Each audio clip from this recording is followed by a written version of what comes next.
Today, we've been gone for a while, but nothing happened over the last 3 weeks, right? This is ChillPoint.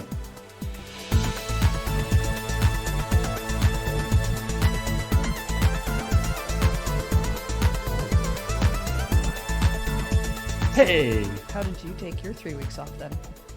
Just relaxing, hanging out. Mud pool? Yeah, hanging out on the ChillPoint yacht. When did we get a yacht? Because I don't think I have access to that. Oh no, yeah. Your key card works for the yacht. Oh, yeah. So where do I find the yacht? That is a secret. That's we can't that's the broadcast. secret part. Yeah. Yeah, we can't broadcast. We can't. All right. Otherwise, there are certain people who don't like people having yachts All right. I'll for ask, some irrational reason. I'll just ask Peanut Butter. What's his name? Pistachio? Pistachio's a bit of a narc. He'll tell me. Peanut butter. I should maybe remember the names of my coworkers. Hey everybody, welcome to ChillPoint, the return of ChillPoint. We were off for a couple weeks there for Desert Bus, and then for an extra week because everybody got sick after Desert Bus. Of Desert Bus. Because of Desert Bus. Wow. Staggered though. Yeah, a cold. We did of get all sorts, staggered. Which is Yeah, pretty it was bad. Yeah. Well, I Stunned mean, and staggered. You did. Yeah. I don't know how I escaped. We didn't all exactly. Should have gotten it from him. We didn't all exactly get sick at the same time coming off of it. That it was just like everyone's having a different experience of how quickly they got it, and then other people took longer for them to kick in. Yeah. So that sucked. Yeah, Desert Bus cast a long shadow this year. Mm-hmm. But it was a very, very successful operation. So anyway. Yeah, I saw, because I put up a thing that for last week that was like, hey, no checkpoint, no whatever, just so you're aware, because we had planned to do it. Right. And someone was like, oh, maybe you guys should like reevaluate how you do Desert Bus if you're getting sick. And I'm like, it's okay. Every year, Desert Bus, because Desert Bus is not Lure, that is a different thing. Mm-hmm. They do reevaluate. That's why 6-hour shifts exist and not 24-hour ones. Yeah. So it's a lot easier, it's a lot, there's various things, but it's like, there's like 50 people here who've all in half of them traveled. And it's like, there's a lot of stuff. Yeah. During Desert Bus, I was fine. It was just right afterwards. Yeah. Anyway, let's get into the news. Starting with telling you what the show is. I forgot about that part. Right. Hey, this is ChillPoint, show where we talk about the weeks, and in this case, the previous weeks as well. Gaming news, and also the episode of ChillPoint that went up on our YouTube channel this week. So let's start with that. Because it's fun to come back to streaming and sit down and go, shit, how does everything work? This was my old life. I don't remember anything anymore. Yes, this is from the before times. What was our first story? First story was they all blended together for me a bit. Mine. Yeah, this was talking Subnautica 2. About Subnautica 2, Right. but specifically talking, there's because again during the time we were off, this wasn't sort of a strictly last week story. This came out over the last couple weeks. They did not listen to us about not putting out news while we were busy. I know. And that is a strike against them, among other things that they have against them. All the so there's been a bunch of Subnautica 2 kerfuffle, I guess might be a good way of describing it. And I just zoomed in on my favorite part. And there's just to quickly recap, the 3 heads of Unknown Worlds were fired by Crafton, the company who bought Unknown Worlds a couple years ago. And if you're wondering why, don't worry. So is Crafton. Yeah. And they got, Crafton says they had various reasons for firing them. Yep. They denied those reasons, and so hence comes to a lawsuit. Crafton has changed the reason why that they fired them for a couple of times, which is fun. And then also, yeah, the part that Beej locked into for this story is, so what I like about this is this story. This is in two parts. It's nice because when we take a break, Yes. both parts of this came out before we had to actually do the story. Yeah. Yes. So the first part was the accused, the guys who got fired, Yeah. alleged that the CEO of Crafton used ChatGPT to basically asked ChatGPT if there was a way he could fire them legally. Yeah. He wanted to get out of this contract, and so therefore, how do I? It really all it's about, which is the dumbest thing ever.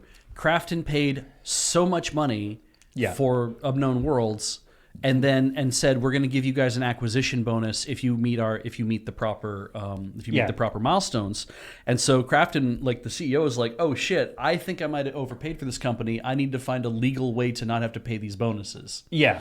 Basically, Crafton bought Unknown Worlds in 2021 at the height of the increased everybody who was playing video games because of the pandemic. The pandemic entertainment boom. And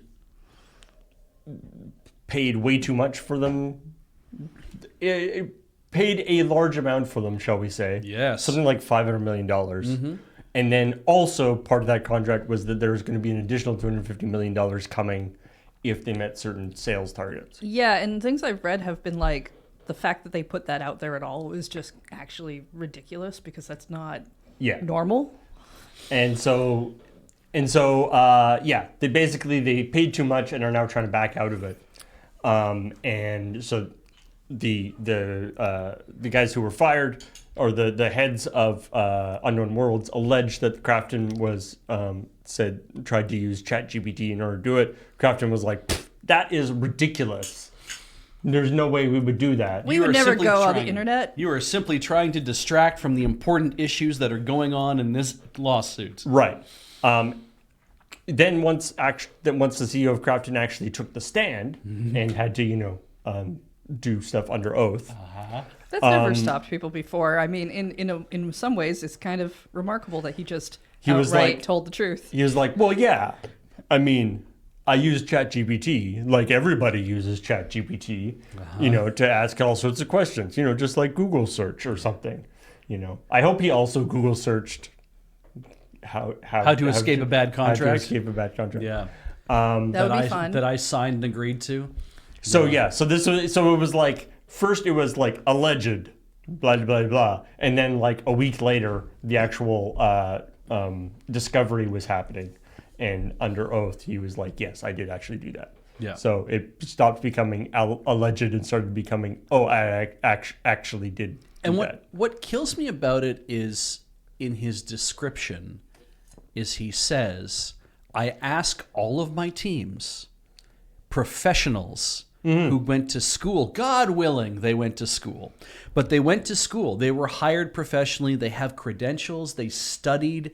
Some of them earned their degrees. Some of them maybe didn't, but they all got degrees. But they all did something in order to end up at the point in a company where a CEO is talking to you directly. And we have to assume that Crafton, being the size that it is, that there's some sort of vetting process going on, at least for personnel. And if that's the case, he's asking these professionals, he's asking these people who went to school for many years, what should I do about this? And they're like, you got it, boss. We're going to go look into it, do some research, figure out an answer, and come back. He's like, excellent, thank you. Clunk. Hey, ChatGPT, I need a faster answer. And then gets the answer he gets, and I assume that's what he thinks the strategy should be. It's either like, I need a faster answer, or the professional didn't give me the answer I wanted. There's that too. Yeah, because I could totally see this being a thing of, well, sir, no. This you contract signed a contract. And they made their things. That's the end It's of a well-written contract. Yeah. You're kind of in trouble. And I'm like, it's so, TXC2 asked that he at any point talked to a lawyer, and it's like, well, he did talk to his legal team. Like, talk to his PR team and his legal team and HR team and everybody. He's definitely talking to one now. Yeah. So anyway, this whole this Crafton Unknown Worlds Subnautica 2 thing is legitimately like very weird. Yes. And not just and it's like like I'll say, we've talked about it a couple times on Checkpoint and on ChillPoint, and I have to say that like initially I was kind of on Krafton's side, despite there being a big company. Yeah. Unknown World is also again a big company. It seemed like, and to be fair, it still seems like the three founders of Unknown Worlds were kind of fucking around. Yes. At least one of them had like not actually like gone into the company for quite a while and was ostensibly working on like an AI generated Christmas movie. Yes. Like that's true. Yeah. Uh-huh. There's a website for his film company with posters showing about this AI generated Christmas movie he was working on. Was that the movie that they wanted him to work on though? Like was it because No. wasn't that part of the thing that he was supposed to be working on a movie He was supposed to be for this company? There was this thing where apparently there was a thing where like Krafton was like, okay, so you like making movies. What if you were making a Subnautica movie? Like they were sort of trying to direct him into coming back to work on the actual thing. Okay, all right. So there's some encouragement there, at least, where they were like, we don't want to completely say no. You have to stop doing this because the reason we hired you, the reason we took your company was to be able to do this. Yeah, So- it seemed like there was some kind of weirdness going on. Apparently, Subnautica 2 had legitimately missed a whole bunch of milestones. There was like some definite weirdness going on. But then any questions about it's like, oh well, maybe Krafton had a point has kind of fallen by the wayside now because Krafton also seems to be acting in very bad faith in this whole thing. And as you talked about, I think in the outro that they changed, this whole thing where they've changed the reason why they were fired to accusing them of stealing data, Yeah. which they only did after they were fired. Yeah, you can't say that you're firing them for a thing they committed after they were fired, which does pull into question, did they actually fire them legally? Right. Well, that's the thing. Is that I mean, and that's what the lawsuit is about, is that they were fired without cause, is what they say. And Krafton's like, no, the cause was you stole all this data. And they're like, we didn't do that until we got fired because we were afraid that you would deny us access to the information that we need for our defense. to be able to sue you, we thought you would just delete all that shit. And they're like, yes, that is what we're talking about. Yeah. We can't delete all that shit now. Yeah. Wait, no, sorry, we didn't say that. It definitely shows that it's like when you are being let go from a company, or if you are a company and you're letting somebody go, it's like you have to be specific and clear about the reasons why you're firing somebody, and you have to be able to back them up, like at point of firing. Because and if that letting them go is also connected to not paying them $250 million, you better have your ducks in a row. you better to be out there being like, oh well, this whatever, and it's like no, there's this other reason. And it's like, I mean, because there's people who get let go for like obviously the dumbest shit. It's like, oh, I saw them stealing paper clips from the break room, so therefore they have to go. And it's like you can gin up any number of offenses, but at least like you better write that shit down on a piece of paper and be prepared to defend that in court. As I think Beecher was talking about, like, I mean, at this point, I could the best case scenario I can imagine at this point is that the Unknown Worlds lawsuit goes through successfully. Yes. Forces Krafton to pay this $250 million bonus. Yep. Also, Unknown Worlds and Krafton are separated somehow. Perhaps, yeah. And then Unknown Worlds just basically pulls a Team Cherry and like sits with this $250 million for the next like 5 years. Yeah. And makes the Subnautica 2 they want to make. Yeah. And I say that as somebody who really wants to play Subnautica 2. That's Yeah. like, But like, it's like, hey, we talked about that. It's like, all it takes to be Team Cherry is $200 million and nobody on your back. Exactly. Maybe this is how they get that money. I actually, and in a weird way, I'm like, if more of that was the case in the industry, where it's like, if you're making this kind of money and you can afford to do it with a small team, then yeah, taking your time and saying, be judicious about how you spend that money and just be like, hey, we can afford if we make the kind of money that we make on selling a game for that much, then it's like, yeah, you should, as game developers, say, let's take a step back and let's think about what we want our next game to be, and let's do the thing where we can take a while, because like Nintendo launched the Switch and brought up Breath of the Wild, and then the Switch was wrapping up in terms of its longevity, and they brought it Tears of the Kingdom like a year prior to that, essentially. And so it's like there's like a 6-year gap roughly between these two things. And like, I know people get antsy because they're like, I want a new Zelda, I want a new one every year, like that kind of thing. It's like, but I don't think anyone is so antsy where they're like, actually what I want you to do is to rush out a shitty AAA title, because we have had people complain about the quality of Pokemon titles now for the last several years, about how it's like those should be AAA feeling titles that are like very well polished and really responsive, but everyone always complains about these things feel janky as hell, or they feel jankier like as the years go on, and they have to keep getting patched and everything else. It's like, yeah, you'd think that if you're already making all this money off the back of that, somebody has to take like a deep breath and say, we need to be free to go dark. It's, yeah, I mean, and it's like the Ubisoft with like Assassin's Creed and the Battlefield and the Call of Duty, all these franchises that have been really on the 18-month release cycle or something, and are starting to really show that that's a problem. Yeah, maybe. So I was listening to a podcast the other day, and they were going over like the games that were on sale that like are really good games that you should buy now because it's the season, right? And they brought up Cyberpunk 2077 because that game was a mess when it came out, but it's been patched and all these things, so it's like really good now. And one of them was talking about how he wish he had he's like, this is how things are now, you should just wait, get the game on sale, because then you also get the complete game. So maybe when a game comes out, if it's not finished, they should start with a sale price. And then as it gets done, it can go up in price. I mean, that would be really funny. I like that. Lots of games are cheaper in early access than they are really in That's release, true. Which is basically that. Except acknowledging that it's that. Like, I feel like it's acknowledging that it's like, yeah, we know we put out the game and it doesn't quite function the way it should. And we also know it's going to take us 3 more years to make it function the way it should. Yeah. I guess in a way that, yeah, you've kind of nailed it. A lot of developers have figured out, oh man, this game needs 5 years to develop, but I need to make money on it now so I can afford to keep the studio alive. And I don't know. Like, also, I don't know how popular Subnautica was as how much it sold. Like, it's beloved by the people who love it. We like it. Yeah.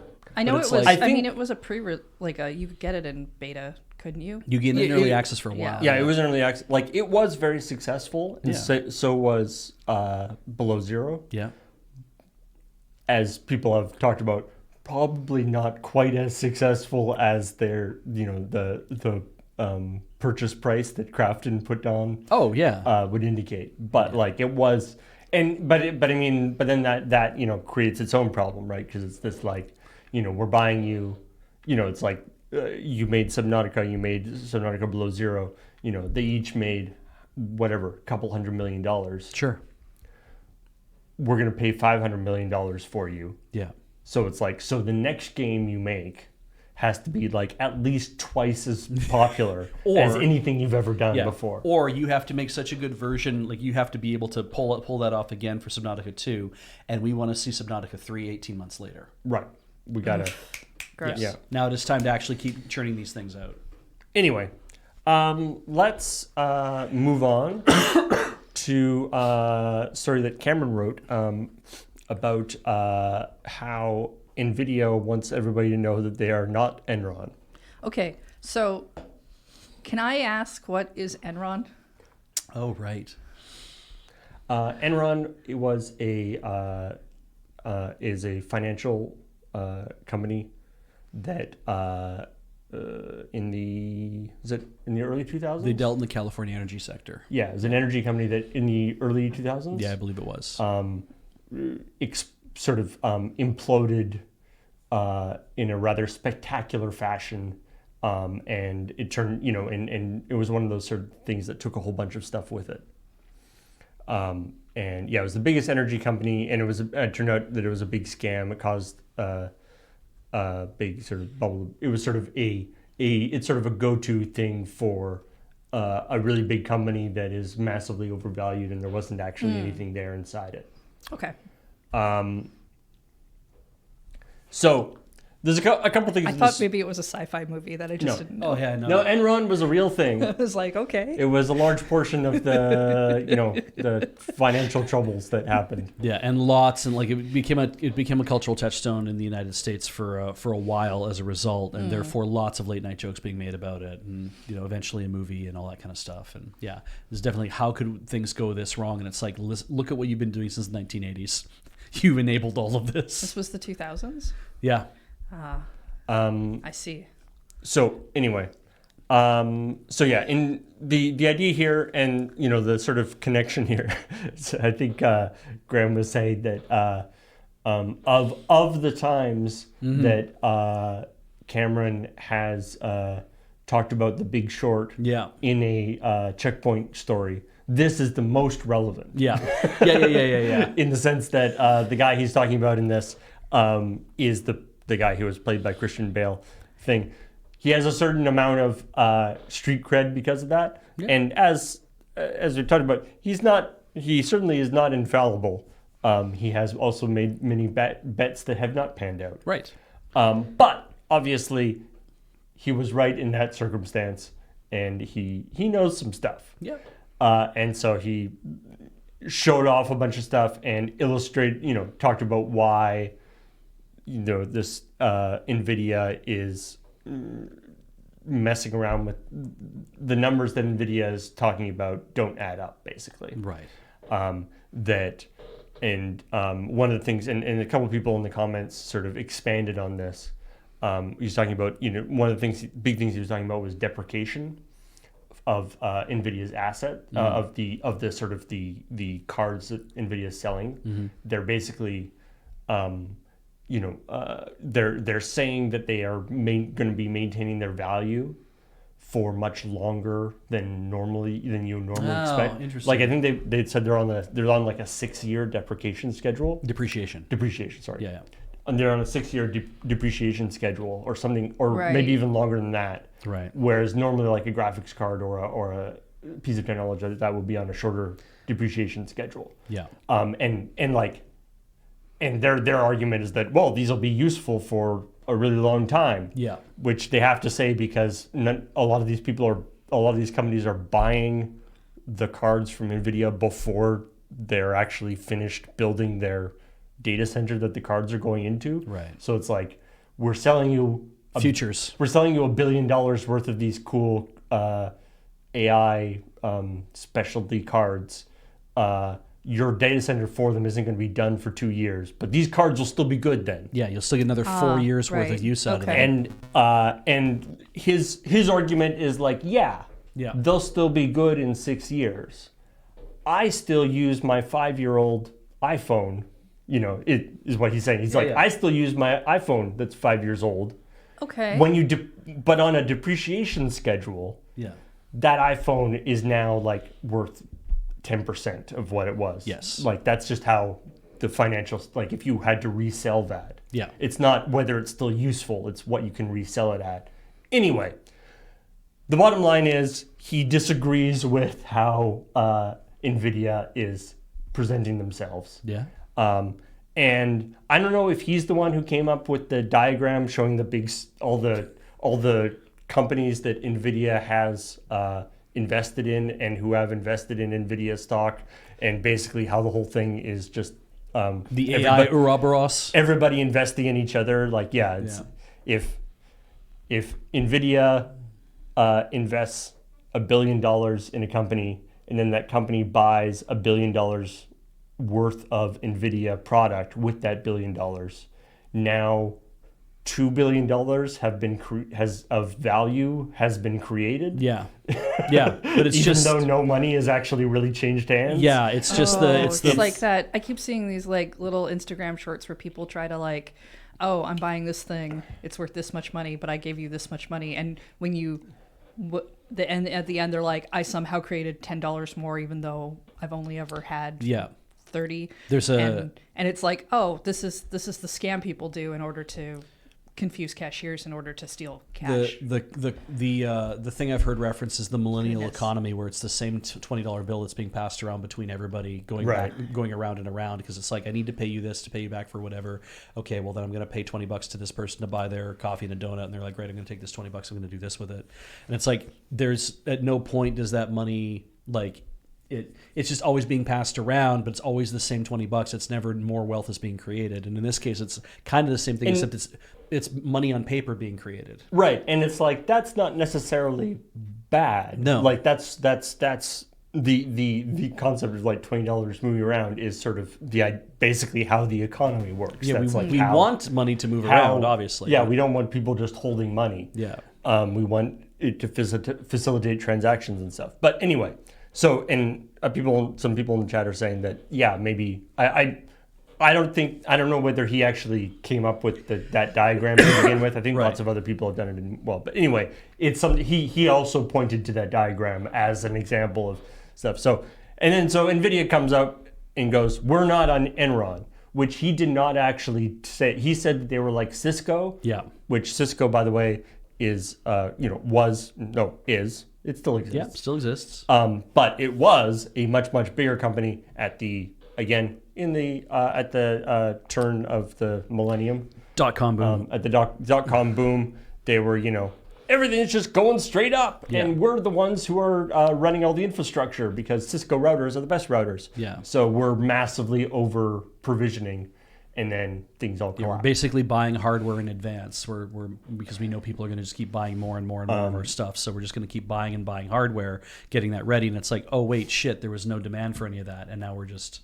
Which you can see how that would be in comparison to NVIDIA. Yeah. But rather than refuting that, NVIDIA says they're not Enron in the sense that they're saying that like we're not, it's like our accounting is solid. We're doing all this stuff and. Yeah.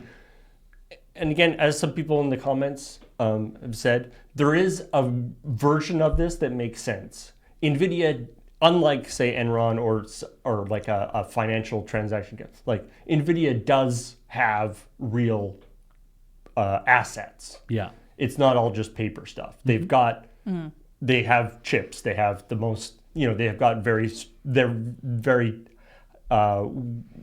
good technology. They've got fabs and stuff. Yeah. They're probably almost certainly overestimated in terms of value, but they're not worthless. Yeah. So, they're probably not dead, but Cisco still exists, but it doesn't do well for the whole rest of the economy. Yeah. And also my other favorite comment in this was somebody being like, somebody in the comments was like, I thought that he was comparing them to Cisco, the Rapper? food. No, the food, like SYS Co. Mm-hmm. The like food delivery people, and they also suck. So I thought it was okay. Anyway, this is, and again, somebody in the comments was like, the NVIDIA thing isn't really a gaming story. Like that's just. Oh, I saw that comment. That's just a like financial story. Yeah. Which is true. It's true. However, and one of the interesting things with ChillPoint is that we have this particular sort of lens that we view that we're sort of looking at everything through. Yeah. And so often stories that have a much larger overall impact have a gaming impact because gaming is a very big part of the environment. I think part of their concern was viewing this through a video game lens makes it seem a little smaller than it is. Mm-hmm. And I get it. I understand that because it when you look through the gaming lens, it's just like, oh, it's going to take down this and this and this. And we've had stories like that before where they are bigger in scope, but we look at a much smaller piece of it. That at the same time, there are people who don't read financial news. Right. And so in a weird way, this might be the only way some people are learning about NVIDIA. And it is a much bigger thing. It does have a bigger impact outside of video games. It's true. So if this wasn't a company, if this wasn't NVIDIA, if this was Texas Instruments, let's say that they created these amazing like AI chips, because NVIDIA's whole thing is I don't think that they've made AI chips. It's that they've made a set of chips that works very well on a GPU that does a lot of like vector math and like all that kind of stuff that's very good as a neural engine, right? Yeah, Stuff I know that you can- the things that they're selling for AI work is not the same as the things that they're selling to gamers, though. It's not specifically a GPU. Yeah, they have different They have different product categories. lines, yeah. Okay. So, but if it was just Texas Instruments, we wouldn't talk about it because it wouldn't matter. Because it's like Texas Instruments is doing this thing, if they're still around. I picked them because it's kind of the oldest sounding one that I can think of. But because it's NVIDIA doing it, and it's not just I buy an NVIDIA RTX 5090 to put into, I mortgage my house and I can put one of those into my computer. It's the Nintendo Switch 2, its chipset is like it is an Yeah. NVIDIA based It's NVIDIA chipset, stuff. right? So and the Switch 1 was also an NVIDIA Isn't based the Rogue whatever. Ally? The ROG Ally is based on NVIDIA's. Yeah, I mean, NVIDIA runs NVIDIA kind of has the standard for a lot of. There's a lot of system on chip stuff in that is connected to the gaming industry, and all of the GPUs as well. A major part of the gaming industry also, and it's like Graham saying, "Oh my God, $4 trillion."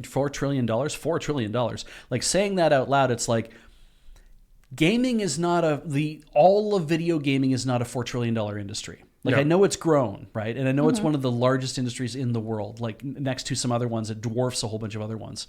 But it's like, it is not a $4 trillion industry for gaming. But NVIDIA is now at the like epicenter, and a massive epicenter of $4 trillion worth of perceived value.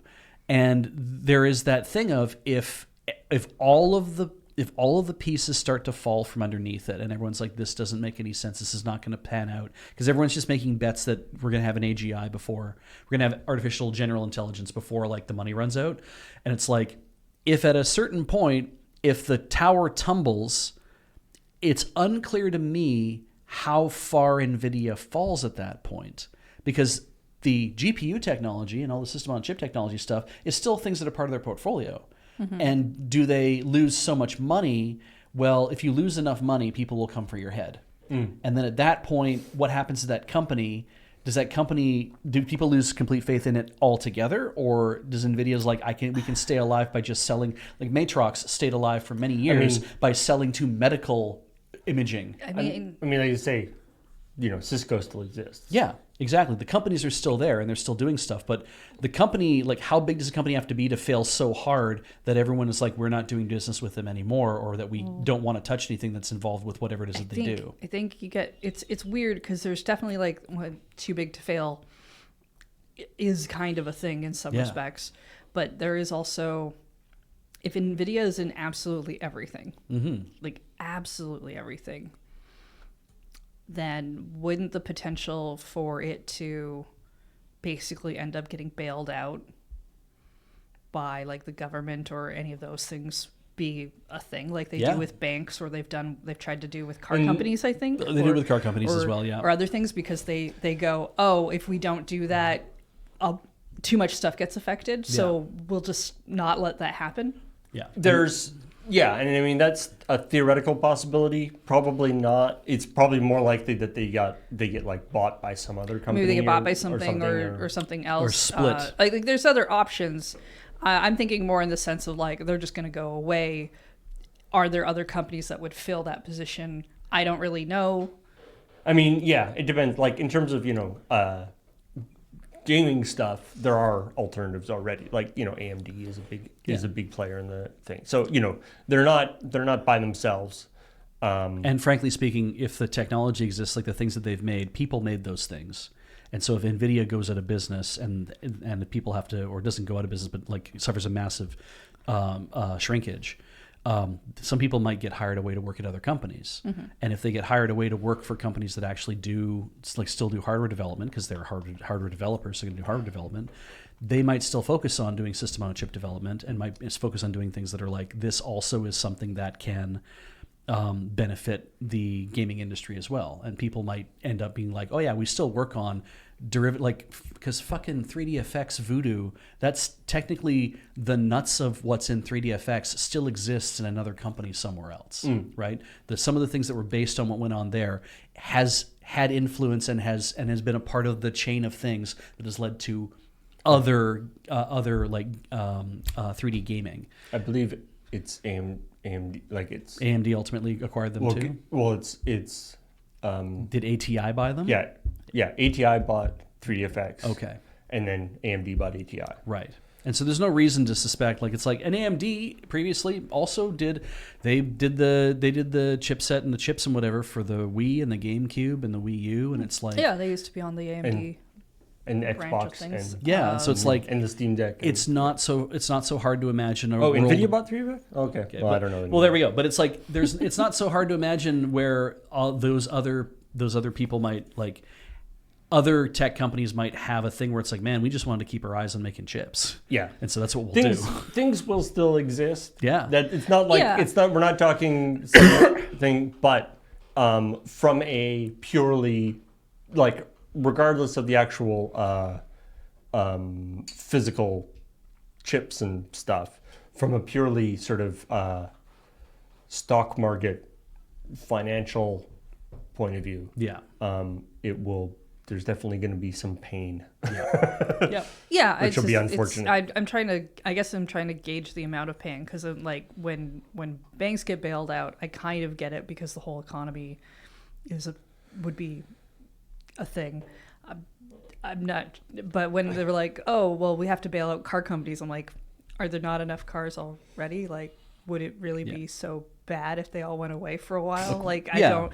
And so, but ultimately, it's never about the cars. In that case, it's about the people who work at the car companies. They realize that they have a massive amount of layoffs. That's true. And it would erode an entire piece of a market that also depends upon international trade, mostly with Canada as well, right? There's lots of car part development that happens across the border.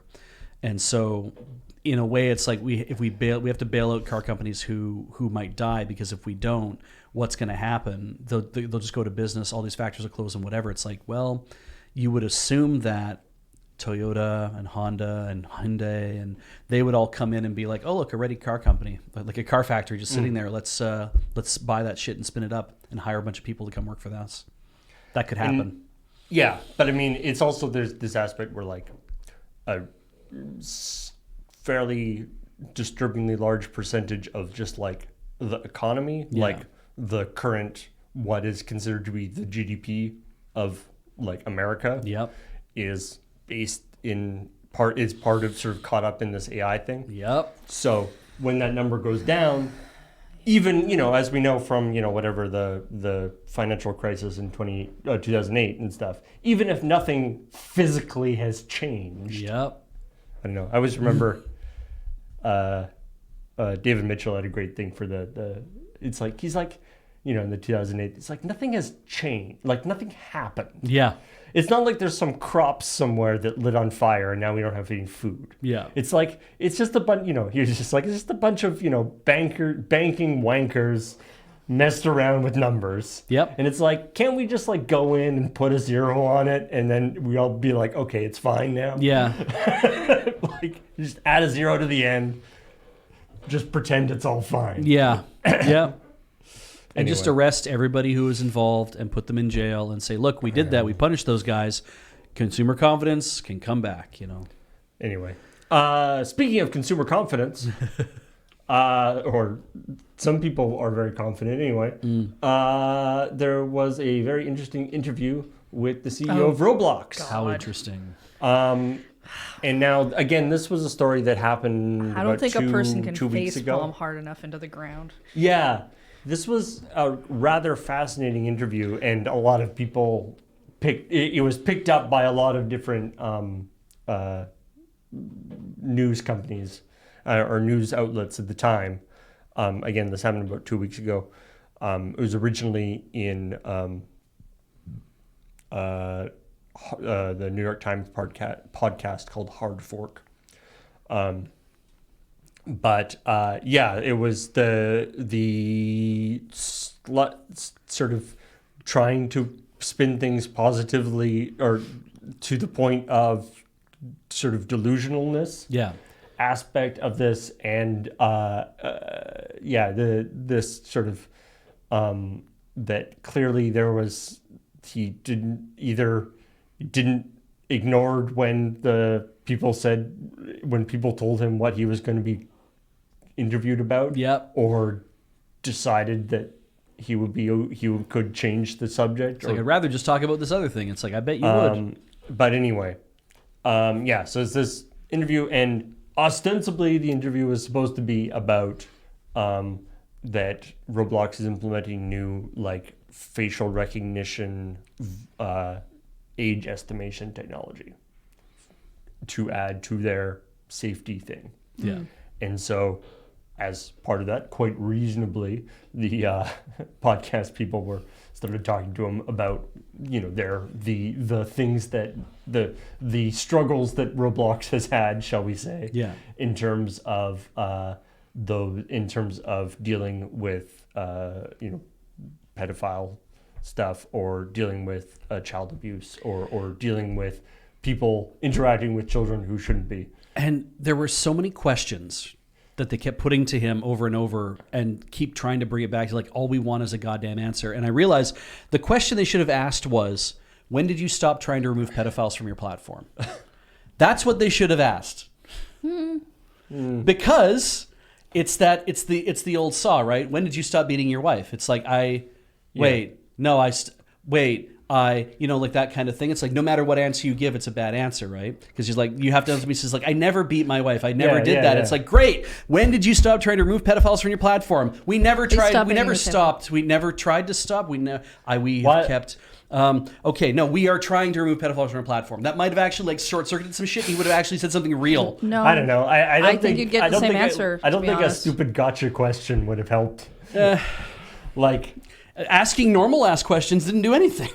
I mean, it illustrated that it did do something in the sense that everybody who read the interview saw what he said. So, like, I think that accomplished its goal. It's fair. You know, we all walk away with an idea of like, oh, this is what you're like, and this is what you think about this problem. Like, okay, he didn't like he sort of dodged the questions, but he also sort of didn't. Like, he sort of actually, you know, like, whoa, we consider, you know, having these people to be that there's an opportunity there. Yeah. And for what exactly? And then you know, and trying to, when they asked about the Hindenburg research thing, that seemed like a sore point.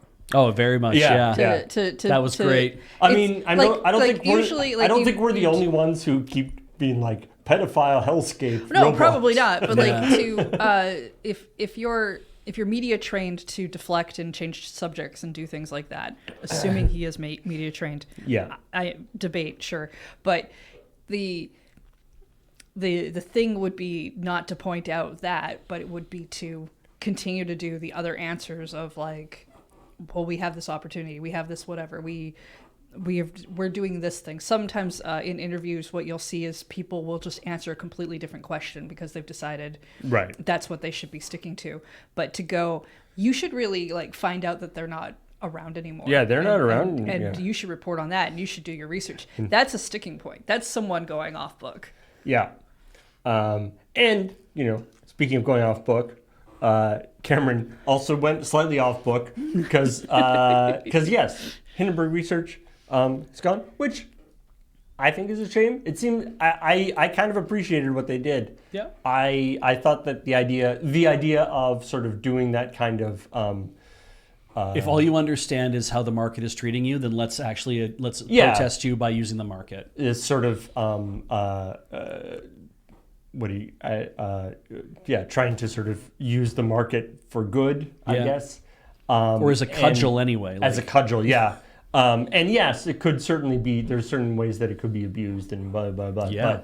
But the idea of sort of doing that kind of investing, and not only doing it and, you know, sort of releasing this stuff, but sort of self-funding the whole process by shorting the stock. Yeah. I think is kind of an interesting idea. So disappointed that it's going away. And then also just linking to a 2-hour EDM set Oh, God. as an inspirational thing at the end of his closing letter was interesting choice. Mm-hmm. Everyone is weird. Okay, here. I mean, everybody has that moment where there's just something really weird and you do something else and you're like, yeah, that thing hit at the right moment that helped you realign. I think because I'm not sure it works for everyone. is more the issue in that, because it's just like, are you feeling at a low point? Have you tried EDM? And like, and you know, I posted one of the thing, I added one of the things to the image, but the fact that a ton of the comments under that video are now like, thanks to Hindenburg Research for sending me here, and somebody was like, I listened to this for an hour and I've already shorted 3 stocks. Yeah.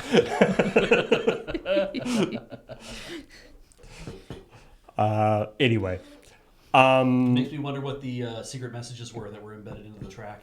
yeah, it's true. Maybe that's the secret. Yeah. Maybe you need to play it backwards. You can do that on Can you play backwards on YouTube now? stuff, right? No, I don't think so. Probably. Somebody go watch Checkpoint I'm backwards. a little surprised that YouTube won't let you play stuff backwards. Yeah. And then of course, and then pivoting into the thing which I believe we've touched on before in a previous. There was a previous interview, probably with the same guy, talking about this idea of adding that like gambling is something we could definitely think about, right. or Of not. course you can. Or not gambling. predictions? Prediction. A prediction market. A prediction market, not gambling. That like, hey, and just the way the interview goes, where it's like, so you're talking about something. He's like, so say something like the best dress. I forget what that game is, and there's this like really Dress to popular Impress. Dress to Impress. Yeah. So he's like, saying like people could bet on who wins the best dress thing, and then the CEO of Roblox is like, yes, something like that. We could do all sorts of interesting things with that. And he goes on for like 2 or 3 sentences, and then the interviewer's like, just to be clear, I think this is a terrible idea. Yeah. It's awesome. Okay. I wasn't saying that that's a good idea. You don't have enough But, people in your company that are. I really need to point out that that was not a suggestion. I mean, that was me clarifying. The thing is too, this is also the guy who back in July said, I think we could probably turn Roblox into a dating market. right. Oh, Yeah. right. That was interesting. And too. I was like, boy, remember when he said opportunity? Yeah, an opportunity we don't treat the pedophiles in our thing as a problem, but as an opportunity. And but also I was like, well, if you're going to have a prediction market and you're also going to have a dating service tied to this whole thing, I think you could dovetail the two of them. Is that you could bet on whether or not the 2 people who hook up on Roblox actually end up staying together or not. You can put that in your prediction market. What do you can put- short other people's relationships. Do you think people put in their dating profiles that they're on Roblox? Oh, Christ. I mean, well, these days you would, right? You kind of put, here's where Okay. you can come hang out with me. Yeah, I mean, I saw a weird thing on Instagram the other night that stated, because I've never been on a dating app. I dated before they were a thing, and then I didn't need them. So lucky me, I guess, from the sounds of it. But I saw a thing that was they called it book fishing. And it was the idea that there are people who take pictures of them reading books and they put in their profiles that they like books just to basically try to get people to date them. Yeah. And I'm like, sure. I don't think you didn't know need- we needed a term for that. Yeah, it's like I but, don't think you need a special word but- for lying about. But I'm just like, do you think people put in their profile that they play Roblox? I mean- do you think it's cool enough? Probably in a certain demographic. Some of you must be on dating apps. Have you seen Let me know. I thing- want to know if people put Roblox the down thing as is a thing. by this point, there are going to be 20-year-olds who are dating who are saying that, oh, I like to play Minecraft, I like to do this, like all the things that we that we consider to be like, oh, this is what you do as an 8-year-old. It's like, well, these things have been around long enough, Sure, that they're seen as normal activities. So like when I was posting dating profile things, you'd see like I like to play video games. but like Roblox is kind of a weirdly social platform at the same time. Yeah. So in a lot of ways, I'm like, sure, like I met people on Neopets. I've met people through the fan fiction community. I've met people through role-playing sites. I'm sure And lots it's of people not have met each other through unnatural to Roblox. meet people that way and to end up dating people that way. It's a little weird that if any of those places had been like, oh, we should start a dating site around our stuff, I'd have been weirded out. Yeah. And I think the demographic, I hope, the demographic for Roblox and the demographic for actual dating sites, as in, i.e., 18 plus, is hopefully there isn't like even people. Roblox obviously is a very popular thing, but people age out of it into other stuff. Often, You assume. hopefully. Do they? I mean, Roblox has been around for. I didn't realize how long Roblox had been around for to begin with. Longer than I'm comfortable with. Yeah, to and be I also honest. didn't know they were making the kind of money that they were worth either. So that was also a thing I was uncomfortable with. But it's like, yeah, the people who were kind of in maybe the first or second year, they're approaching that point of, well, I'm also on dating sites, so I'm going to say that, oh yeah, I go play stuff on Roblox all the time. It also depends, I guess, too, on whether if you might not be looking at you might be on Roblox and having the social experience you're already having there and being like, well, I'm going to interact with the people who are on here too, which I think is also where that creates a problem, because it's like, oh, well, you're now of the age of majority, and you've grown up in this space doing this thing, but you're the age of majority now. And it's like, there's a reason why they generally be like, well, you no longer, if you like playing amateur hockey, it's like they don't say, well, you get to stay in the Pee Wee League until you're like 26 years old. It's like, we age you out to other leagues so you can play against people who are actually like at the same, like that's how a lot of that interaction works, right? Is that it's like you age out and you move into other categories and you're staying like with people who are like doing things sports wise or whatever with you. But I imagine like even Scouts has that same thing of like, if you're Scouts age, you don't hang out with kids in the Beavers thing, and you don't go hang out with the kids that are adventurers. It's like you're in like your own thing, and you kind of age towards but you're still further and further into different parts of the program. In that program, right? And Roblox isn't like a game. Yeah, it's not age gated. It's not in a ways. one thing. Yeah, It's not one thing. And I'm sure, people. I'm sure there are many adult people using Roblox because they enjoy playing the game. Yeah, and obviously that is totally fine. Yeah, and I'm sure there are more adults, not in the sense of weird and creepy, but in the sense of interesting to adults. Yeah. Opportunity, experiences. Games about taxes, yeah. But that kind of thing. Boring right? adult things. Boring adult things, Right. It's like Minecraft. I did not sign up to age at all. That was not part of the contract I made when I was born. That just happened. That's glitch for one. And I definitely did not sign up for, hey, when I get old enough, I'm going to enjoy taxes. Speaking of people who didn't sign contracts, the modder known as Train Whiz. Oh yeah, Kevin Train Whiz Brock is been talking about his. He just recently released, although it sounds like he actually had it kind of in his back pocket, and he was just like, I don't know if I'm going to release this, and then just decided to do it. Yeah.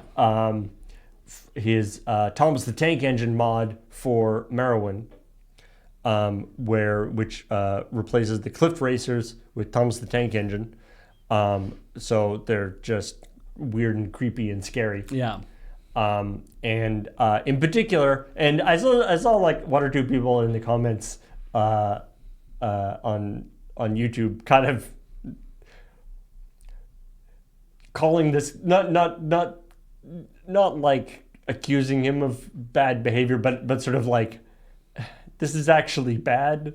Him basically being like, I don't care, I'm gonna do this. If Mattel wants to sue me, they'll have to come find me, blah, blah, blah, blah. Yeah. Which is, commendable to, stick it to the man or whatever. Yep. I had seen some people that were like, It's reckless. it's reckless. And to be honest, it, if it did actually come into this, it could, for instance, establish a precedent that would actually be quite damaging. Sure. It's not. It's probably it's like But- stuff you might not want to have set on record, depending on how you'd go about stuff. But, I suppose. But, it's hard not to be, and, it's It just, is the nature of folk heroes. it's the, yeah. Is that what you want? Is you want someone to have a go as being a little guy that's taking a swing at a big guy? Because when you have, it's like Thomas the Tank Engine in Skyrim as a mod is funny, and Yeah. it gets online and everything like that. And then you have Mattel obviously being bent out of shape about it because they're like, that's not something we authorized, and we don't like the fact that exists. So we want that to come down. It's like, yeah, I get that. I totally understand the motivation for that. And I hope that Mattel understands that it will, this is a minor, very small mod to a game that is not currently played. Because if you turn them into Patrick from SpongeBob SquarePants, I don't think Nickelodeon is coming calling to being like, we have to sue the guy who made this mod about whatever. They're like, no, they just fucking leave it alone. It'll bring way more publicity to this if Mattel actually tries to mess with this guy. The Streisand effect. Does it? I guess doesn't matter if Mattel knows or not. One of the things I used to hear about anime music videos, for instance, is people make them. Most of the time, they're allowed to exist on the internet. Right. Occasionally, stuff gets pulled down. They exist in sort of that gray area. There's stories I've heard where it's like, oh, fan loved things so much, they sent video to favorite music artist. Video come down now. Right. It's like, as long as they don't pay attention, nobody cares. The moment they have to know about it, that they have to acknowledge they know about it, they have to care. Yeah. And that we talked about this a lot often with fan projects, and there is an aspect of I worry sometimes about the sort of potential that is lost. Yeah. When somebody makes an incredibly amazing project, that and has spent 5 years working on a special mod that is an entirely new world for Zelda.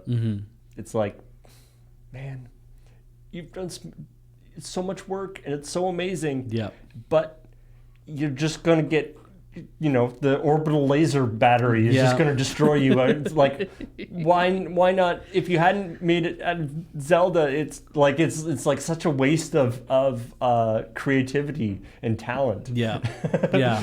That I get frustrated with sometimes. And we have more these days things where when someone makes a modded thing and it's really cool, it gets reported on, or streamers stream it, and it's very obvious that it exists. Which, yes, obviously we are somewhat to blame on that kind of stuff as well. Yeah. Although I think it's more it's like the system is broken inherently, always has been, and because of the way it works, giving things more notoriety ends up blowing them up. But anyway, and then also, of course, are in the coming up. Escape from Tarkov has hit 1.0 and has actually added the escaping from Tarkov part. Oh, that's good. Which previously just wasn't in the game. Oh, that's bad. Yeah, I heard about that. The he got the second worst end. Apparently, yeah. Is the part that actually surprised me more. I was like, wait, there's a different ending than you just escaped? Yeah. What do you? All right. I hope that it would be great if you do. It's like there's Escape from Tarkov, which is a extraction shooter. Mm-hmm. You do all this stuff, and apparently James was saying that there were requirements to escape are pretty substantial. The resources that you have to acquire in order to get the escaping thing are quite substantial. But so you go through that whole process, you escape from Tarkov, and then it would be great if at that point the game just like turns into like a life sim game. Oh, Like yeah. you like within the game you get to like go home and just like Oh no, game deletes itself the moment you escape. it just becomes like The Sims. You can't go back. You've escaped. Deleted. It just auto downloads Stardew Valley after that. Oh, Yeah, that would yeah. be kind of cute. Yeah. It just It's like, here, puts you made in it Stardew out. Valley. You get a Mhm. license for Stardew Valley. Yeah.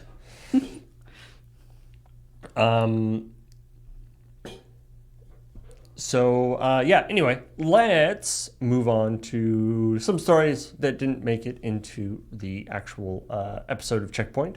Now, obviously, because there was a bunch of weeks in there, when I was choosing stories, it was sort of a sprinkling of things from different stuff over the past couple weeks. Because you would just be overloaded with 3 weeks worth of stuff to look Yeah. at. I want to shout out to the our wonderful mods, and because I've said before, we've got a checkpoint tips line channel for our mods to send stuff, and even during Desert Bus and everything, they were posting stuff there. So that was a way that I could keep an eye on things that were important story. Right.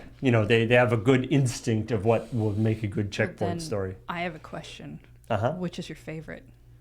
Of the stories that have Yeah, come? what's your favorite story that we're going to cover? I mean, I think I have a favorite. I mean, yeah. We'll wait till we get to it.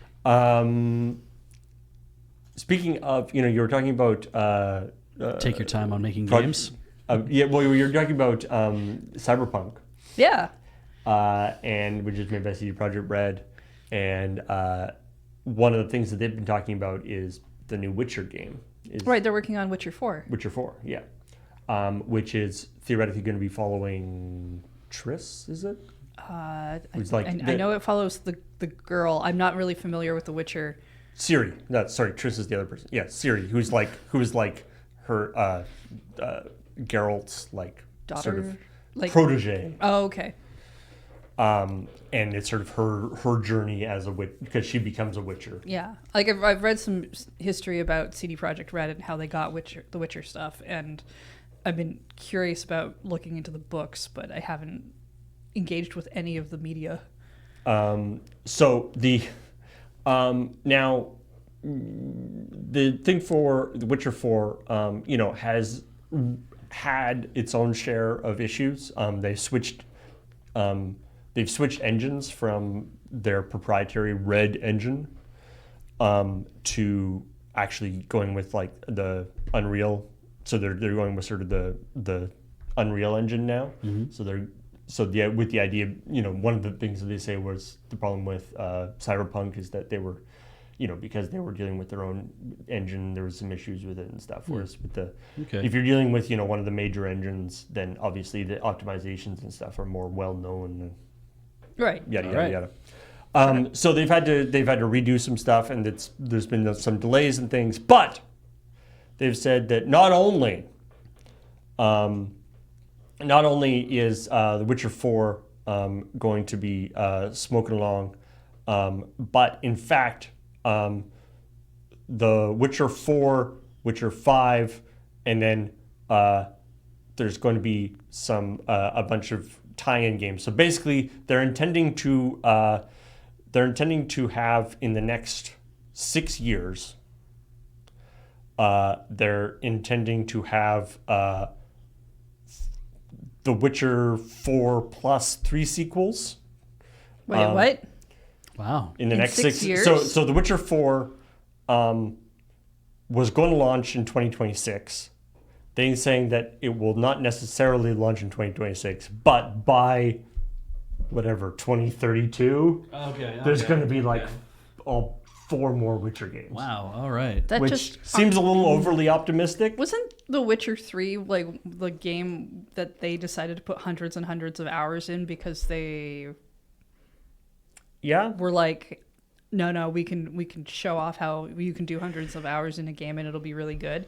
And it did work, but it was a lot of like crunch and things to get there. Yeah, I remember some stories about that.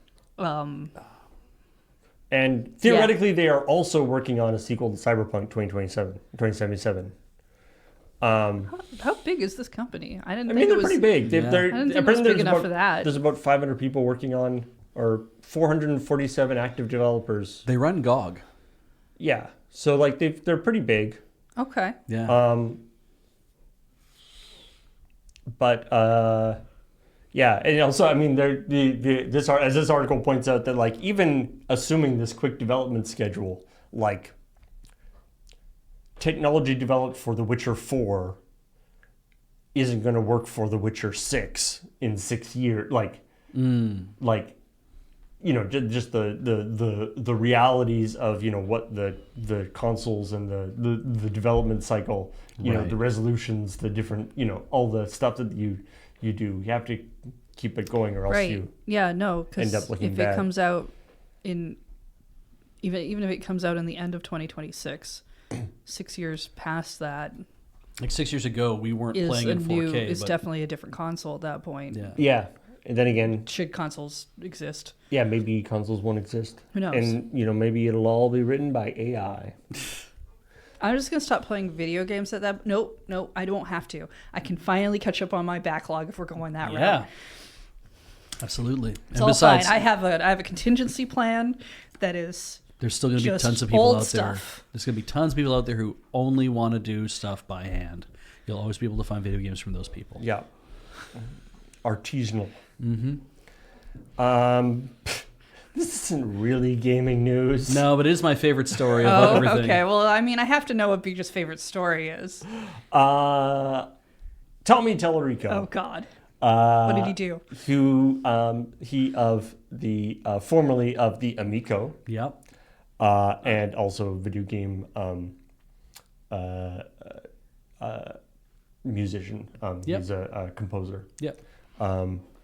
How famous and popular composer he was or is up for some debate, depending on which 2-hour long takedown videos you've watched. Yep. That's true. But anyway, apparently he's kind of dropped off with the fall of the Amico and everything. He's kind of dropped off the face of the earth. People haven't really heard much from him. He's still working on the Amiga, isn't he? No, No. he's not involved in the Amiga. Oh, did they kick him out? No, he was never on that. The Amico was the thing that like In was television that was- was his thing, and then that collapsed. And even before Okay. the Amico as a thing collapsed, I think he had been sort of shuffled off from it. Yeah. Okay.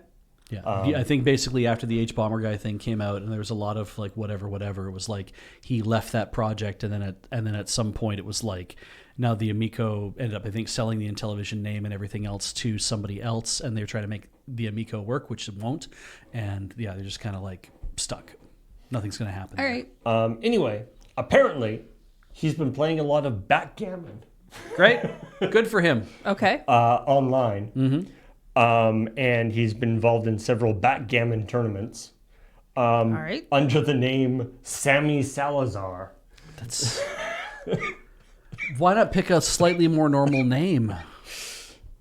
So Like having- Tommy Tellerico, Sammy Salazar Tellerico. Okay.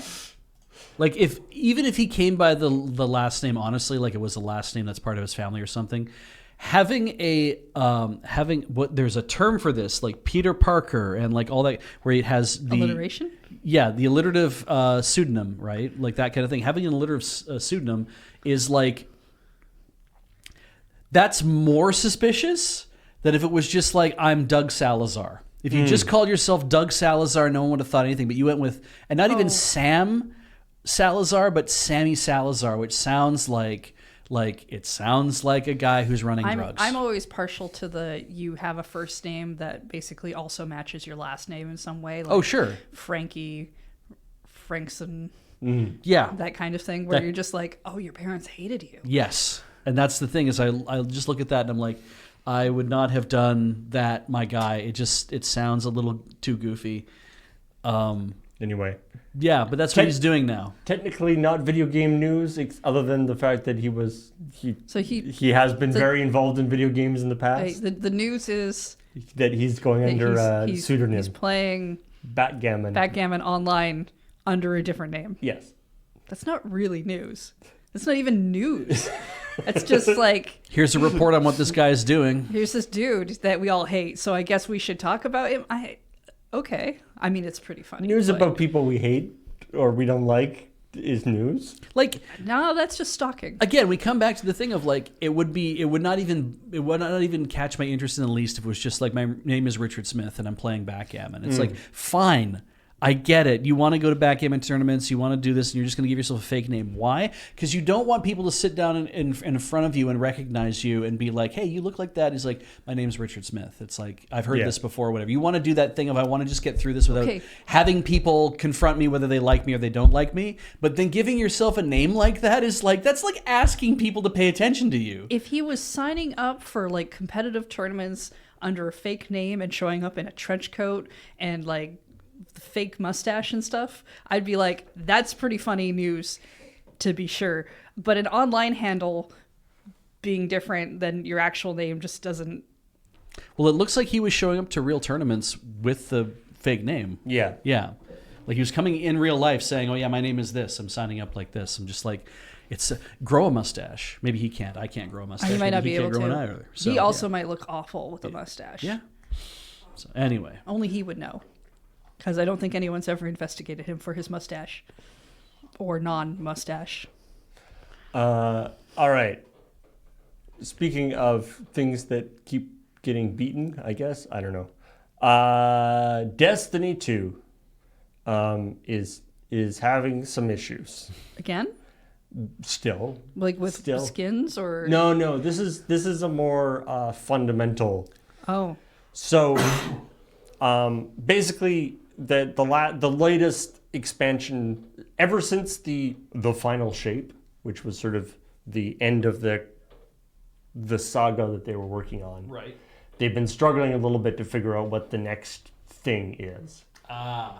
And there's this article on IGN is talking about something that they tried to do that they are now realizing was probably not correct. Okay. They're saying for years now, Destiny has been on this steadily hardening of the core audience, which I like that. Like arteries. The more and more core players are staying and playing the game, but relatively few new players come. So, Yeah. basically what they're saying is that they were like looking at the player base and they were like, people really like these complex mechanics. Yes. They really Okay. like these cool different ways to achieve stuff, the grinding of doing these things. Let's lean into that. Right. And then so they did that, and everybody but the most hardcore players are like, this is not fun. Yeah.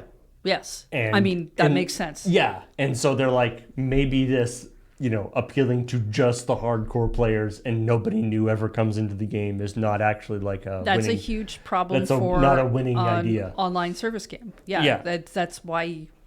In fact, that's a problem they all deal with because onboarding needs to be important. How do you, especially when a game's been out for a while, like Destiny, even Destiny 2's been out for quite some time. How do you get people to come on midway through? So yes, the Edge of Fate expansion has had a real slump in player activity. Not necessarily because of the storyline, which has actually been fairly well received, but just how the actual mechanical progressions and stuff have been adjusted. But I do love this, like, our hardcore players or appealing to these hardcore players as saying that as the hardening of the core players. Yep. I mean, ultimately, doing a live service game comes down to one thing, and it's money. And it all depends on where you get your money from. And if the idea is just like, well, we can make a game that we know that 100,000 people will play until they die. And they will be happy to give Right. us the kind of money we need to keep generating this kind of game for the 100,000 people who want to play this until they die, then I guess we can just lock ourselves into that. We can basically chain ourselves to the hell of continual maintenance on a game like this and run it for 30 or 40 years until the last person finally just, falls apart at their desk. You can do that if that's what you think is the thing that you want to do, as long as the money keeps coming in. Mm-hmm. And if the money is not coming in because like if your hardcore audience are also how we would refer to whales, right? As well, if it's like, if they're dropping extra money all the time because they love this thing so much, and so you end up making your game so it caters only to them, it's like, I guess then you've created something successful in that you've created yourselves a career. You can make this game until the wheels fall off. It doesn't sound to me like anyone's really that happy with it. And except for maybe only the players. The devs don't even sound like they're that happy about having to chase this. Yeah. Well, because chasing a continual paycheck like this is like, well, it's safe, but it's not interesting. Yeah, Well, and it can be terrible. Yeah, they're saying it says, their plan, it sounded really good on paper, but it didn't work. Yeah. Saying, I think we've been taught a bunch of hard lessons about what our players want, and that there are really two kinds of live games: those that listen to the players and respond, and those that don't. And we don't want to be a dead live game. We want to keep building Destiny. So we're listening to our players, and what our players are telling us is they don't want to chase the simple number goes up. They want real rewards. Of course you do. Sure. You want to be able to do that thing where it's like everybody gets together to have a big fight, and when you do that, it opens up a new place for you to explore and have fun because you all went in and you did it. That sounds a lot more like, though, that's still listening to just the people who are currently playing, and you're just trying to stop people from leaving as opposed to trying to get anyone new to join. I mean, it's definitely like it's a tough deal. The how to get people to come back is always the tough one. You want to have that because, of course, the people who left don't have any. You have to figure out how to encourage them to sort of come back into the fold. And you can't, like, when people leave a game like this, you're not getting an exit interview. Like, they're not being like, here, I left because I hate that it's just this now, right? It's like you're going to have to do a different sort of data gathering to find out why did these people leave. And I don't know how you conduct a thing about, hey, did you used to play Destiny? Come talk to us. We want to know why you left. We want to figure out what's wrong with the game, and we want to try to take steps to change that. So come talk to us and let us know. It's like, okay, well, ask 10,000 people why they left, and maybe you get a better answer. But my God, you'd have to find 10,000 people to ask. I mean, they all have accounts through Bungie. They probably get surveys But asking if they still play. Or would they fill it out if they decided I left this game because I don't want to play it anymore? Would you bother filling out a survey, right? You would be like, move on with my life. If we're assuming a sample group of 10,000 people, then yeah, there's going to be maybe 100, 150 people. Yeah. But you're not trying to attract back 10,000 people. You're trying to attract 1 million people.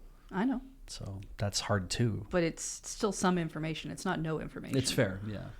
So anyway, the new expansion that's going to be coming out called Renegades, which is it's sort of Star Wars inspired. I don't know if it's actually like a licensed thing or whether they're sort of skirting that, but it's Star Wars inspired. All right. There's like lightsabers that aren't actually lightsabers and stuff. Lighthawk swords. Oh, Renegades is actually out now. All right. Cool. And apparently it's showing this a little more relaxed version, that and more direct in its objectives and a more generous power grind. I mean, focused on engaging with new activities rather than just getting ground gear. The people who I knew played Destiny 2, who don't really seem to play it anymore, and I'm basing that off of the fact that they haven't said anything because people around the office still talk about the games they play. I feel like they all moved on to Elden Ring Night Reign. Yeah. I don't know. Cameron might play it occasionally. I mean, Foxmar is one of the mods in chat. I know that's where most of our Destiny 2 news comes from. Foxmar knows what's up, but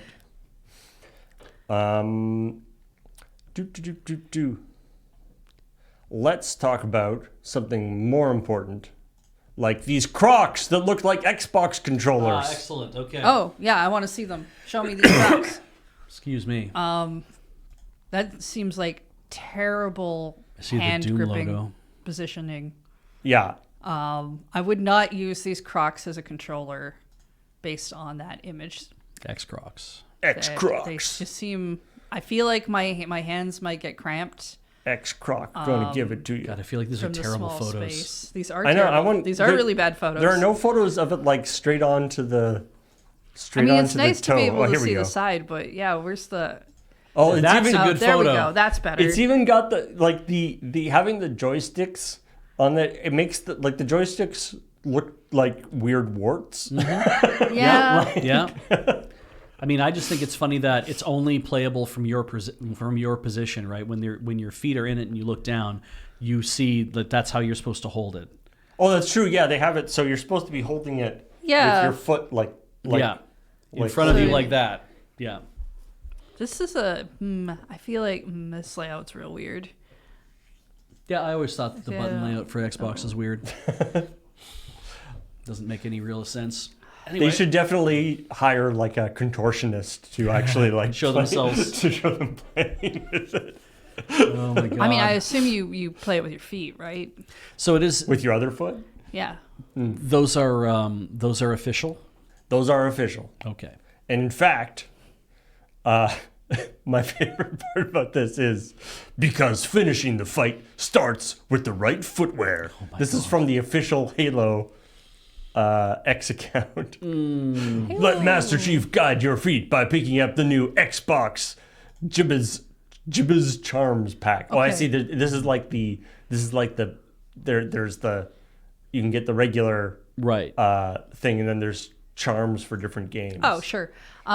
Question: can you see your feet in Halo? And secondly, if you can, do you think you can make them wear these Crocs in Halo? Because The I master, kind of the think that Master would be Chief, fun. like on his off day, just like walking around in Crocs, I find very, very funny. Yeah. Wait, I'm not actually showing this to you. You check it out. Yup. Yeah. I mean, I kind of like the little charm thing they got going on with the video game. That's kind of cute. I wouldn't. I've never understood Croc charms. To be honest, because to me it seems like you're trying to plug up the holes in the Crocs, which seems like partially the point. But it's cute. The controller part is a mess. We talked about at the end of ChillPoint that next week is the Game Awards. Yes. And we won't be broadcasting that live, but we will be recording that. We are aiming to record a video, assuming nothing goes wrong. Yes.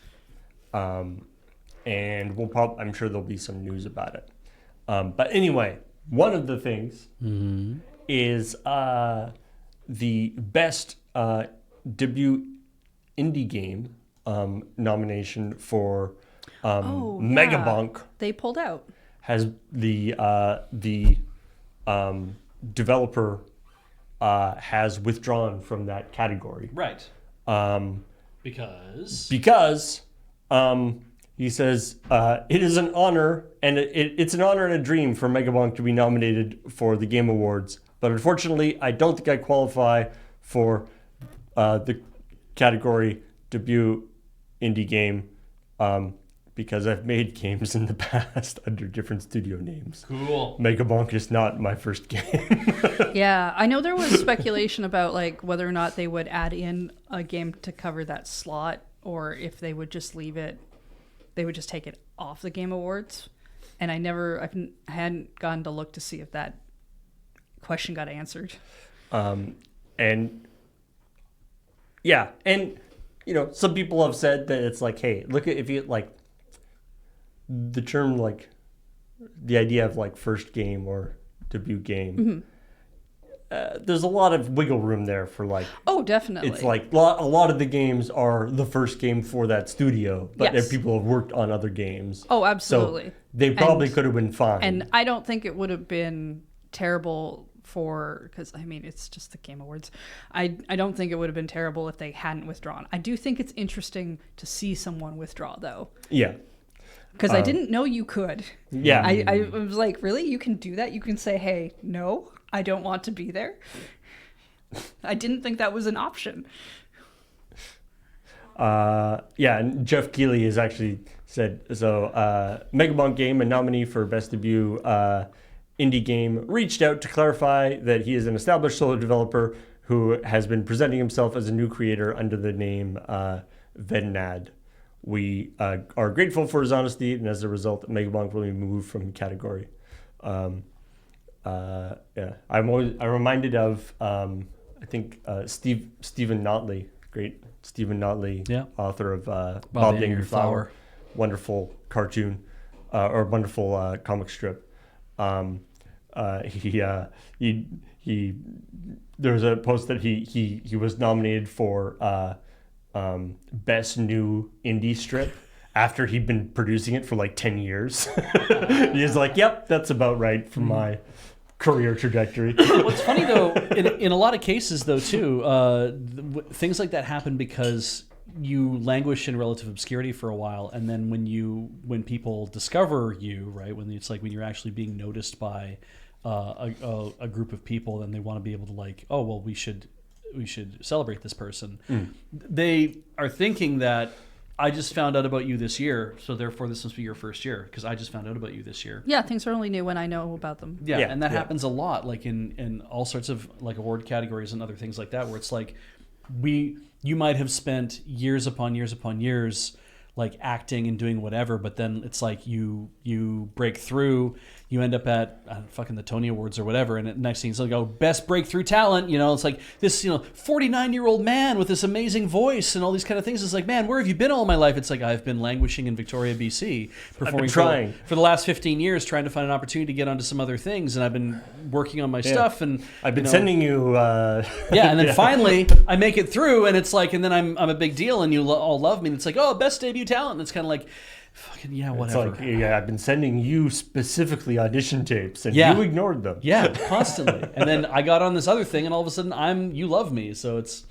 it happens a lot, and part of me kind of feels like I wish he just stayed in the game for the sake of it. But I like the fact that saying I'm going to take myself out, and I'm like, that's good. That lets you beat the news cycle by a couple days. Yeah, and lets people talk about you, and because I'd never heard of the game Megabonk before at all, and wasn't intending to, and now I know about it. I think it's relatively recent. The only reason I've heard about it is because I've seen it be a thing that people were streaming. It's a bullet heaven, I think, right? It was showing up as like when I go on Twitch as a you might want to watch this category kind of thing. I haven't even heard people talk about it.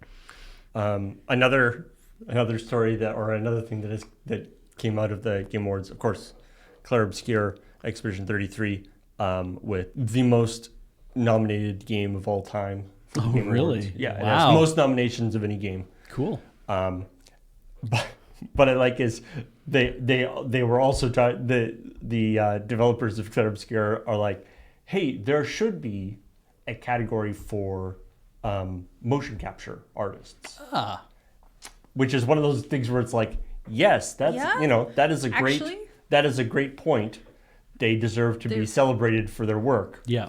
But also the people who have been nominated for the most things of anything want there to be another category that they would also win. Yeah. Well, I mean, yeah, that's true. But I think they have a pretty good point in the fact that motion capture is used so much now. Well, in games that maybe that is a topic. And I believe in Claire Obscure specifically, there's like a whole thing with like the, people talking about how great the voice acting is for it. And one of the voice actors being like, thank you very much. But also my performance is only part of the thing that the motion capture, like they were really, you have other people doing the actual motions themselves. Yeah. They've been really sort of emphasizing that aspect. Because sometimes you have the voice actor also doing the mocap. Right. That I think they did that for Baldur's Gate. It is where they do sort of performance capture. It's an interesting thing to think that with a movie, you have your voice and your physical acting is embodied in a single person, generally, and then you're like, well, we give our award to that person for being an actor in inhabiting that role, and but in a video game, it's like these things are split, sometimes by months. Oh yeah. The performances are split between two different people or multiple different people and are split by months and are just like, yeah, it's a completely different way of approaching the Darth Vader, the art of acting. Yeah, Darth Vader, right? David Prowse and James Earl Jones. My favorite example of that is for most of its run, Michael Ironside played the hero Splinter Cell. John Dave Fisher, somebody Fisher. Sam Fisher. Yeah. The hero of Splinter Cell was voice acted by Michael Ironside. The most recent one, which is still 5 or 6 years old now, but the most recent one where they switched over to like they wanted to change it up and do it with performance capture. and Michael Ironside was like, I can't do that stuff. Yeah, fair. So, they got somebody else. He's like, no shade. No bad feelings on my part. Yeah. But, I can't do a splits jump. Yeah, I mean, part of being a voice actor is the fact that you don't have to do the physical things that those characters are doing, not just in like video games, right? But like cartoons or anything else. But yeah, I do think there are, because like, what was it? I think it was last year where everybody argued about Game of the Year because the Game of the Year also included an expansion pack. Yeah. Right. And part of me does wonder now, should there be an expansion award? Because it's not an uncommon thing, and it's not uncommon for games to have large expansions even. Yeah. But then part of the whole thing with that though is the like, what is an expansion and what is a separate game? And that starts to blur in a lot of cases. We already have like a lot of those blurred cases. Like people are already arguing if the things that are listed under indie count as indie, because what does indie even mean? Right. And everybody has a different definition. So for some people, it's like once your development team goes over a certain number of people. And for some people, that is just the dev team. But for other people, it also should include the people you contract out with. Right. And like all your whole marketing how much money team did you put into it? How much this, how much that? And I feel like they should offer one for most improved. I think that would be fun. Yeah. That if you rush a game to market and it turns out to be dog shit.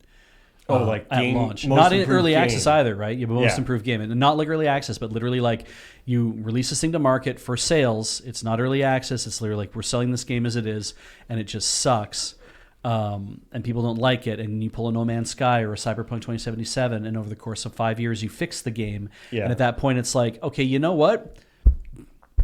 Putting you in this category, we're going to say most improved game. Congratulations, you did it. The Hello Games Award for Yeah. most improved. I want that I'd to be like kind that. of an albatross you have to hang around your neck to be like, we won a game at the Game Awards. Which one? Never mind. I like that better than the most anticipated game. Is I mean, that's, that's most some dog anticipated shit. is it's a oh silly. yeah, it's a weird award. Yeah.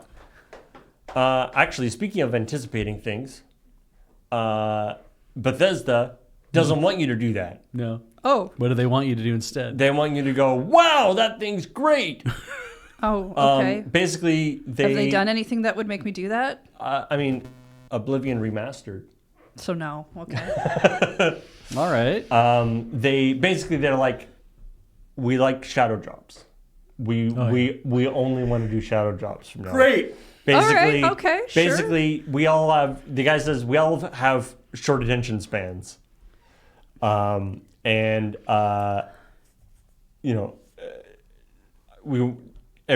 like this guy says, there's Grand Theft Auto, for example. I want that today, right? But I don't know when it's come out, and I hope so. Personally, I think it's great to own the internet for the day. Give people exactly what they want. The moment we start talking about it, I'm a fan of that personally, and I'd love to see more people do it. Okay. There's some thoughts there that I agree with, and some that just that don't work. It's a massive overcorrection. Yes. Like shadow dropping is really cool. Yes. If every single person shadow dropped a game, I feel like I would get anxiety. Yeah. I think that I like how we like, Different anxiety. Here I am again being like, I like how Nintendo does it. But I like we're going to talk about a game more 3 months out from its release, or even a month out from its release. Is like, that's when we might say like, we're working on a new game in the Kirby series, right? And it's like, oh yeah, it's like, it won't be coming out for 3 years. Oh, okay, whatever. But then like a month before it comes out, if you're like, now the hype begins. We're going to talk about it for about a month. We're going to show it off in places. People are going to get excited about the idea that this game is coming out, and then boom, it drops. And then you're like, oh, cool. And now I can have this, because you can get your pre-orders in, or if that's what you want to do, because you don't want to miss it, or you're just kind of like, I'm going to go to the store on the day and pick it up. However you want to act about it, because pre-ordering is weird. But I like that idea of just tell us about it a month before it's supposed to come out.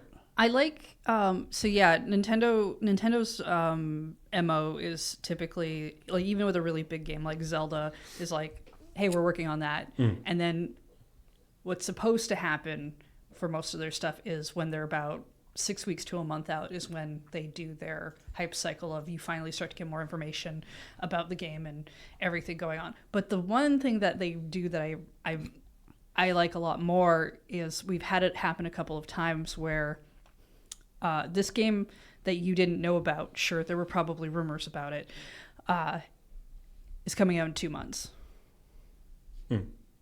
Right. Like, yeah. And I'm like, that seems great. That's, in 2 months, this thing's coming out. I'm really excited to hear more about that in another month from now. And yeah, is maybe there, pick is it up. there, yeah, like a not a shadow drop, but like a mid drop. Yeah, like I don't know, a dim.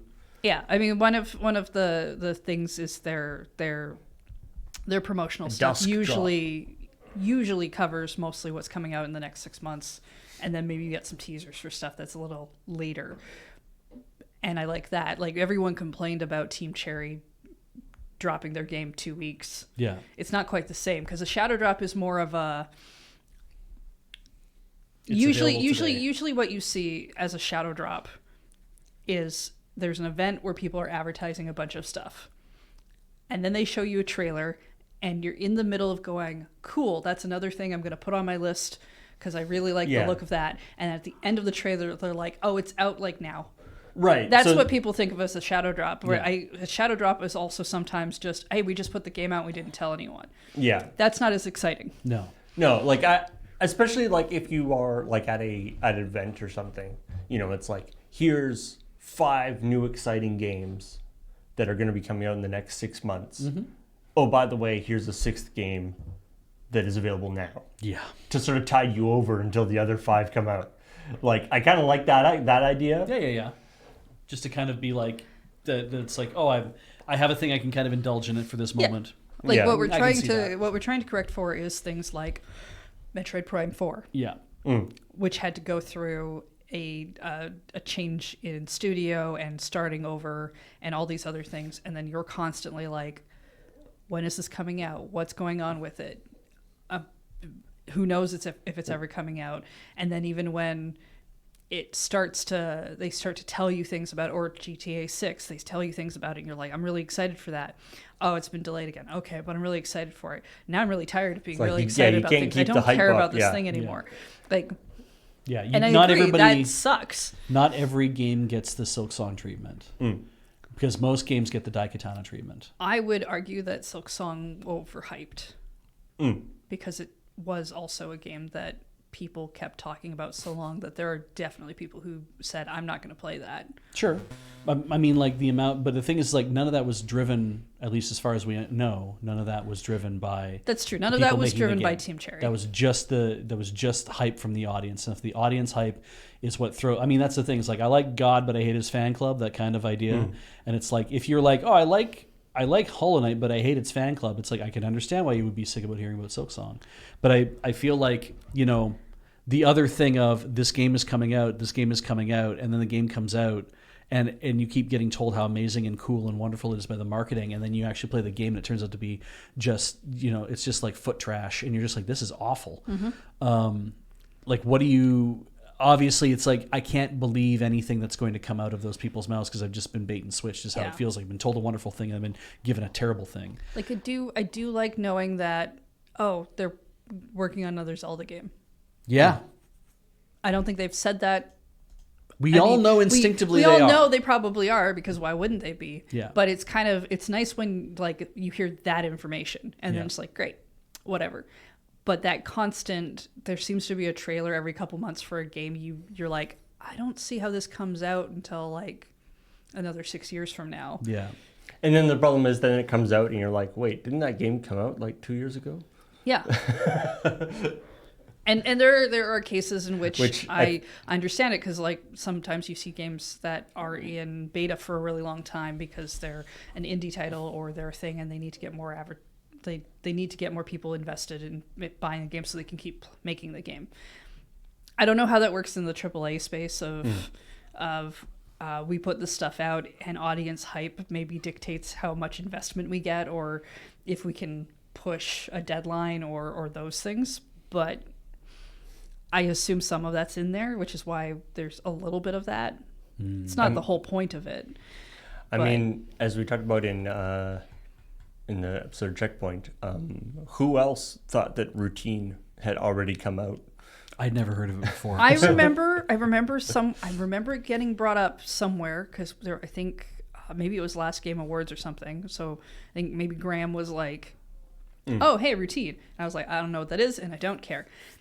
And then someone was like, "Oh, hey, it's out," and I was like, "That was a game?"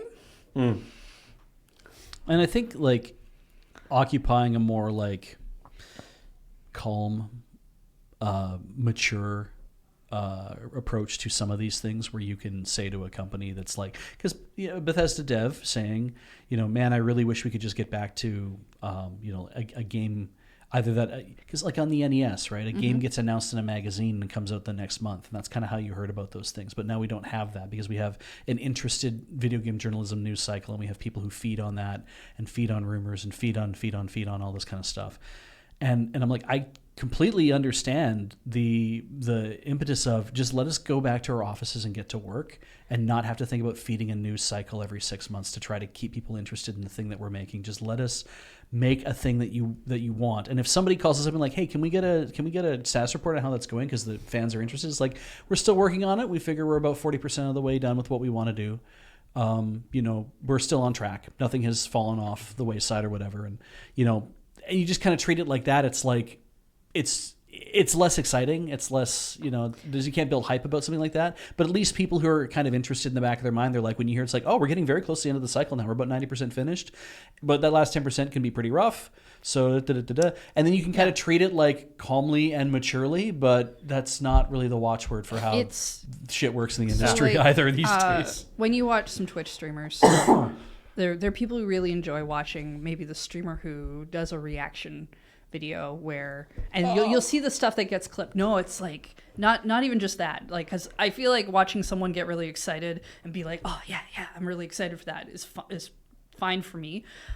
It's the stuff that gets clipped where the person gets so hyped they get out of their chair and they smash a shelf, and then like another thing happens, and because they're so overwhelmed with this thing, that's what watching like Twitch hype trains feels like to me. Or people who are like, no, we need people to be so hyped that they'll literally mob a person on stage. Watching that is so gross to me but I understand why people like it. There's an electric feeling of that dopamine, and it's an incredible rush. But now I'm talking about drugs. So, but yeah, I mean, it's very. You're right, though. You're absolutely right. It is I find it exhausting. Yeah, I agree. I've always found it exhausting. It is definitely a sometimes food. Yeah. I like to, it was always fun watching people come on stage on E3 and just be like, hey, we have these great things to announce. And you're like, yeah. And you're watching, you're like, yeah, I'm having a good time. Oh, that'll be cool. That'll be fun.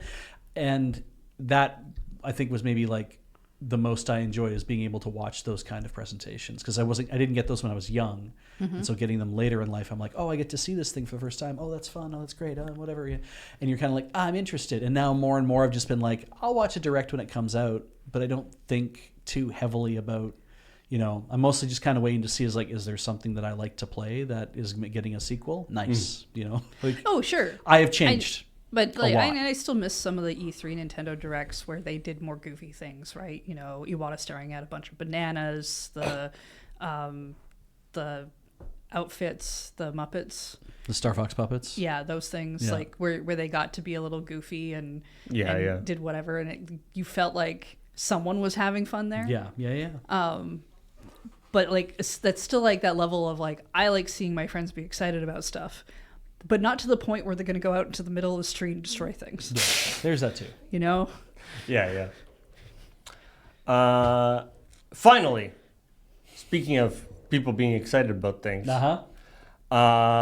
You're excited. Last story I want to talk about is possibly some very, very exciting news from the world of Fortnite. Well, New policy in the. You see, up until recently, there has been a unspoken but fairly clear policy for Fortnite avatars that they don't show nipples. Okay. There's examples of various like Fortnite skins on shirtless guys. yes, male presenting nipples are Yes. absent. And not covered, just absent. Yes. Yeah. Okay. But people are very excited Because? the new Simpsons expansion. Look at it, Hey, Homer Simpson. Yeah, I have to wonder if that's because if you left them off, it would his entire like body structure would be impossible to understand. Like it would be non-Euclidean in a way. Are you saying that Homer Simpson's nipples are structural? I'm saying that they're definitive points of interest. They help fill out an entire representation. They're basically the same as his pupils. Is all they are. Yeah, They're just, yeah. I mean, pupils are the So nipples of we the don't know eyes, whether yes. whether people are like, does this mean there's a policy change for Fortnite? Are we going to be seeing it more, or is this a that like Fox has like ironclad character like they're very particular about how the Simpsons characters they can't be like off form or whatever you can't have them off model. off model. That is probably likely. Yeah, it's why they also didn't give Homer like big floppy pepperoni areolas. Yeah. Yes. Yes, That is the that's only why. reason. Anyway, very for a surprising amount of stuff has come out about this this Simpsons expansion to Fortnite has resulted in a lot of silliness. I give it to you, Paul. You said Fortnite, and I was just like, I don't know, but you picked a really good story to end on. All right. Anyway, thanks everybody for joining us for this episode of ChillPoint. And if you haven't seen this week's episode of Checkpoint, you should check it out. It is up on our YouTube channel, youtube.com/LRRVG. That is our video game YouTube channel. And you can become a member of that channel, and then you'll get your name in the credits to Checkpoint, which is super fun. But you can also support us on Patreon, patreon.com/loadingrerun, or you can buy stuff in the store, store.loadingrerun.com. Or you can support us in any other way that you want to. Just following the channel is always nice. Yeah, remember, if you buy enough stuff off the store, Ian has said that you can backseat game him once. Oh, really? Yeah. Yeah, it's just his go-to thing. What's the amount? He hasn't said. I think it's like $75. Oh. I mean, he won't... I don't know how he'll know. He hasn't said that he'll like actually listen to you. Though. No. Point the receipt. No, he just said that like you can say one backseat game. Wow. I don't know how he's going to know that, but it's a perk. It's a perk. You should take advantage of that.